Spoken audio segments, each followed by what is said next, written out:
Some call it the hardest job in football. Mistakes are almost always costly, and the job has arguably changed more than any other in recent years. If you can find yourself a good goalkeeper though, it can turn a good season into a great one. João Gonçalves is a good goalkeeper. In this video, I'll be using the excellent Musterman Iconic skin to look through the data, but for now, let's start with the headlines. 18 goals conceded in 26 league appearances, at a rate of 0.69 per 90 minutes. That's a full 8 goals less than any other goalkeeper who played the majority of league games. As a result of that, he also secured 13 clean sheets, bettered only by the preferred keepers of Giants, Benfica and Porto. João also had the best penalty saving record based on percentage, stopping 2 of the 3 he faced. These are all impressive stats, but apart from the penalty saving, they all serve to show the quality of the defence as a whole, rather than João's individual contribution. When we take a deeper look, you can start to see just how key João was. João had an expected save percentage of 85%, the joint highest in the division with Moreirense's Kwin. This is yet more proof of our overall defensive nous, as it points to us allowing our opponents a lower than average quality of chance. Where João stands out though is in his actual save percentage. Rather than having a lower percentage like those around him, he actually managed to exceed his expected percentage and ended the season with an incredible 87% success rate.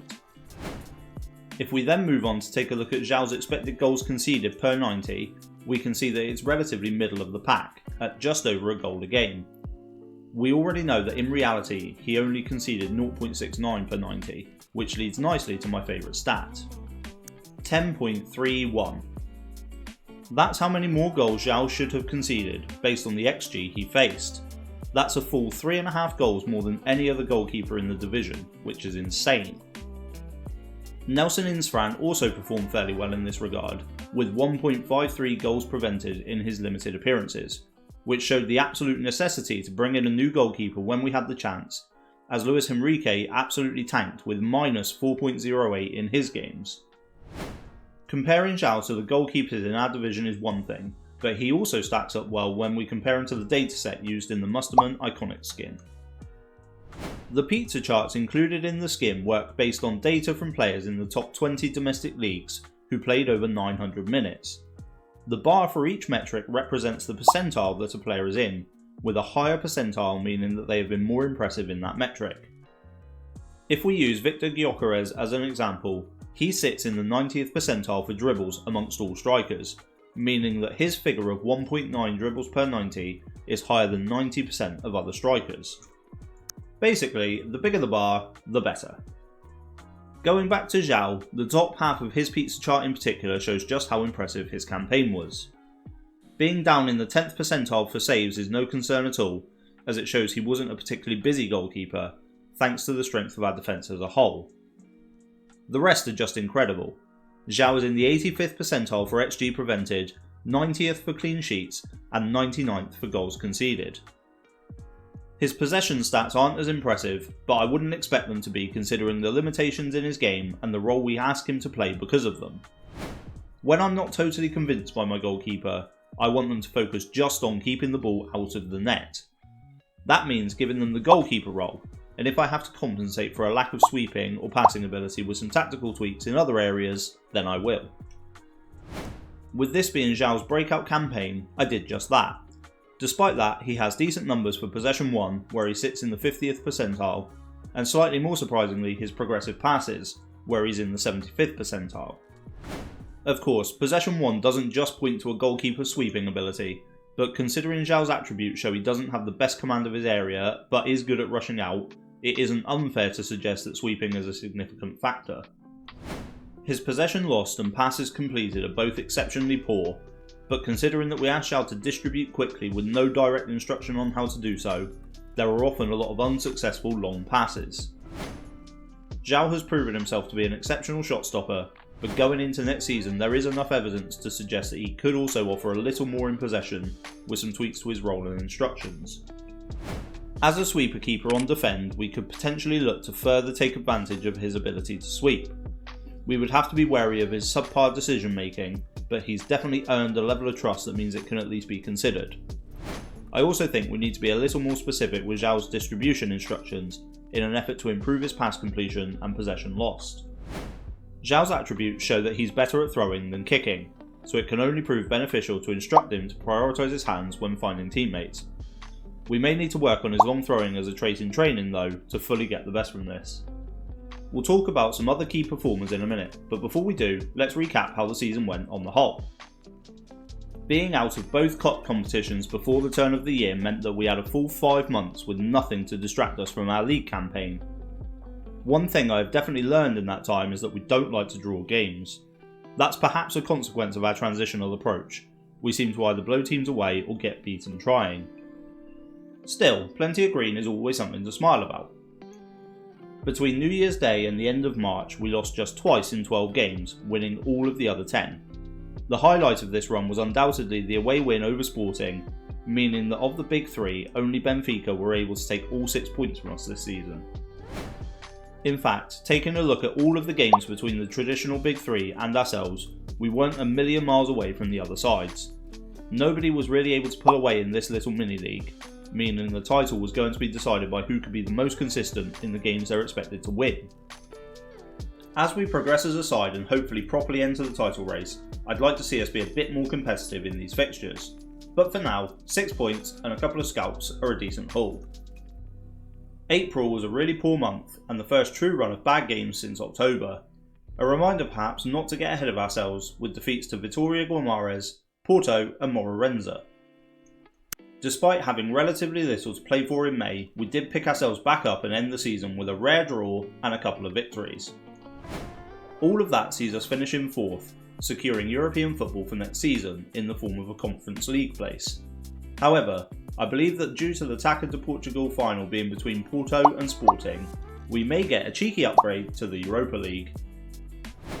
I mentioned in the last video that I didn't expect us to maintain our position, and of course we were competing with 3 far superior teams, but to have been in the top 3 for so long, it does sting a little bit to drop out right towards the end of the season.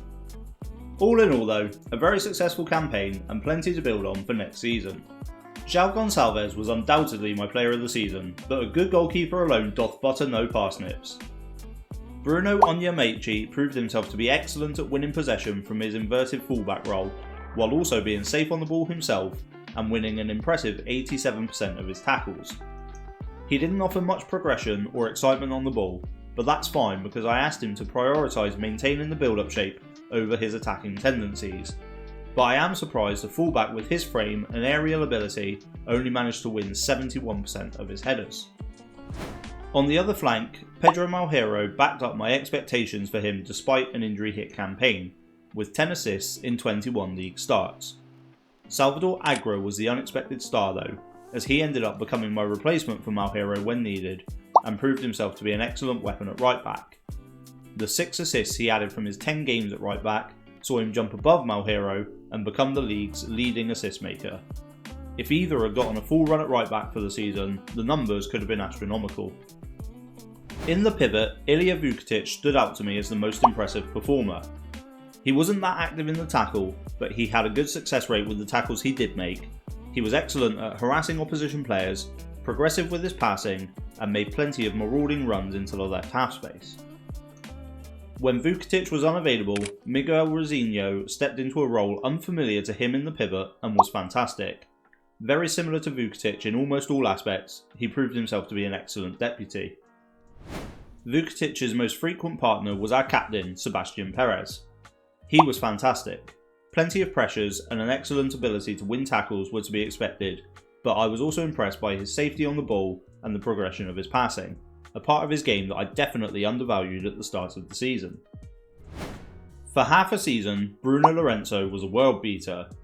10 goals and 8 assists in his first 20 games saw his stock at an all-time high, and going into January I was afraid that I might struggle to keep him, with West Ham interested. A move never came, and his form fell away big time. 4 goals and 3 assists from his second 20 games isn't awful, but he wasn't the match winner we had come to expect him to be. Up top, it took a little while for it to click for Robert Bozanic. As a target forward, he was highly involved in play, hence his impressive numbers for progressive passes and expected assists, as well as his ability to both win back and keep hold of the ball, but he wasn't much of a goal scoring threat. A change of roles to make him a poacher saw things start to improve a little, and he ended the season with a respectable tally of 14 goals and 3 assists in 35 appearances. The surprise package was his partner in crime, Heriel dos Santos.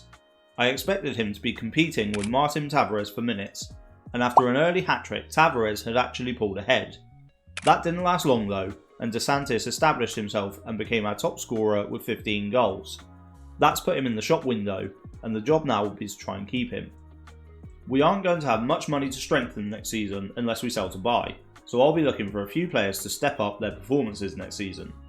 Despite an impressive defensive campaign from the side on the whole, I'd like to see more from the centre-backs next year. Awaziem and Abascal didn't have bad campaigns, but they didn't exactly set the league alight. Awaziem seemed to be a major target from set pieces, which will at least partially explain his disappointing 65% headers won rate. Abascal was far less busy in the air, only in the 30th percentile for headers won per 90, but with a better success rate of 71%. He was also more impressive in the tackle and safer on the ball, perhaps giving me room to reconsider my stance, as I considered Awaziem our key defender based solely on the eye test. Behind dos Santos and Bozanic, we offer very little goal threat. The signing of Mario Sergio helped to spread the burden, but he was signed to play as a shadow striker and doesn't really feature in my thinking as part of the front two. After an early hat-trick, Martin Tavares only contributed 3 more goals to the rest of the campaign, and doesn't look like he's going to be able to be relied upon as a regular rotation option. As I mentioned before, the money isn't there to go out and improve the squad without selling on some players. There's interest in João Gonçalves, Sebastian Perez and Ilya Vukitic, all of who I would be reluctant to lose, but would bring in good money. We've acted early to secure the signings of Andre Gomez and Amadou Ndiaye on free transfers, using up a portion of the budget we did have available after January. We're going to recoup around £10,000 a week in wages when contracts expire at the end of June, so that may be enough wiggle room to bring in another player before any sales.